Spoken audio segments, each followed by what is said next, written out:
So, Aliir, what does it mean to you to see all these multicultural kids out here playing at Alberton? Yeah, I mean, it's very special for me because obviously I didn't have this growing up, and and I think it's the 8th year now doing it, and we've got more schools doing it and more kids over 500. So to be able to have them here, and I know what it feels like to feel like you belong in, coming to a new country, and hopefully that's what we've been able to give the kids out here. So it's always a special time for me to come in, give my time and chat to the young kids here. And I guess a lot of the Africans here are with other nations, but you must get admired such a lot from the African kids that see what you've been able to do. Yeah, I mean, and sometimes it's a little bit surreal because all they do is watch me on TV. So whenever I come up here and I just try and try to be myself and try to chat to them because I was them at some point, and just being able to come into certain areas here and just to feel like you belong into this society and just to play sport, to mingle with other schools and a bunch of other cultures. I think that's probably the best thing about it. Obviously there's quite a few Africans playing now. You lead the way with that. But I think we saw our first Vietnamese player the other night, so it's becoming a real multicultural sport. It is, and I think he had the task of playing on Tom Papley, so it wasn't a very easy task for him. But I thought he did well. I haven't got to meet him or talk to him, but I think just the way the game is growing, it's changed massively from when I first started. So it's good to see the growth of the game. So do you feel a bond, and do you really look out for each other in the game? Yeah, 100%. I mean, I particularly have a WhatsApp group with the young Sudanese guys that are playing in the system now, and we started at early days just to be able to, come ask questions, chat, well, whatever the case may be. Doesn't necessarily have to be football, and it's just a way we can check in because I know how tough it can be.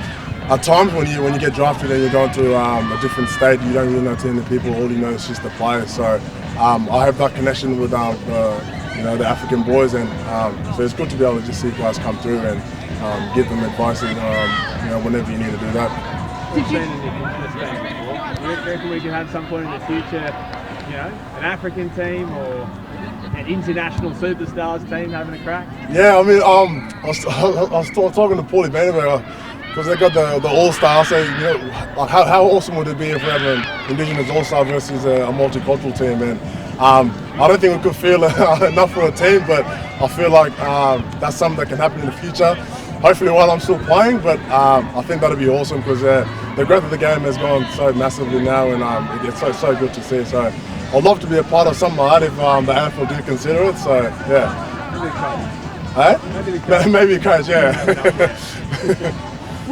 Did you feel different when you were a youngster coming in? Like obviously you came from a different background, you look different, whereas these young ones coming in have got that advantage. Was it hard for you growing up? Yeah, it was hard, and I think probably the hardest bit was not knowing English. Because some of these kids, some of them have probably been in Australia for a year, maybe 2 years, or even less than that. So that's probably the hardest thing, being able to communicate with them. But sport, you don't really need to talk too much.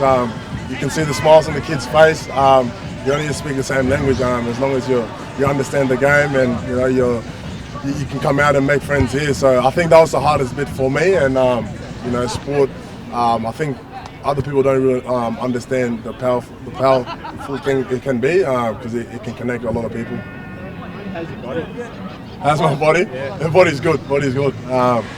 Obviously had the little knee niggle probably about a month ago, but body holding up good. I'm doing all I can to recover, train out here, get better, and then take it into games. 3 games to go, and want to finish off on a high. You say good, but I'm sure it's not as good as it has been previously. What's it like for you getting up each week knowing that you haven't at times been able to give 100% on the track or do everything you might want to do during the week to prepare you for a game? Yeah, I mean, I think it's part of being an athlete. I'm in my 12th year now, so I know how to play with certain injuries and niggles, and sometimes you're never 100%, but I think if your mind is ready and you want to go out there and compete, I think your body will always follow. So yeah, it's not easy, but as an athlete, your footy career doesn't naturally just smooth sailing all the way. So there's going to be a little injuries that you have, and I happen to have one, and I think us as a team have copped a fair share injury, but that's not an excuse. It's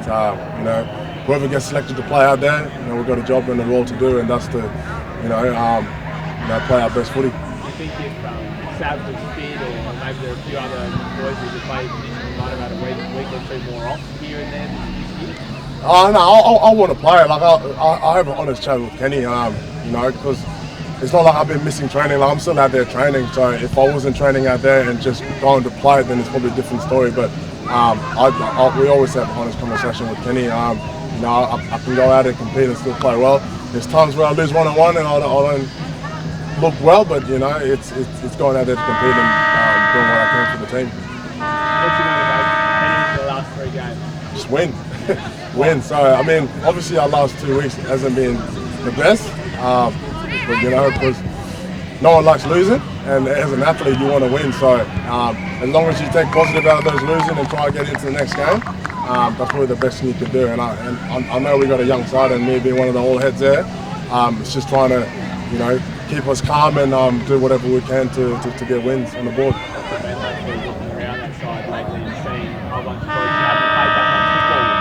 Yeah, it's different. I think for them it's good, just to be able to learn little things that they can take into next year. Obviously, as I touched on, the last 2 weeks haven't been good, but I think there's always a positive that comes out of the losing game, and if you can take that individually and then look at the whole team, then I think it's going to help us long term. Frio's flying, but you obviously never lost to them at the Adelaide Oval. Is that added incentive to keep that record intact? Yes, I wouldn't say an extra motivation, but I would like to keep that record going, to be honest.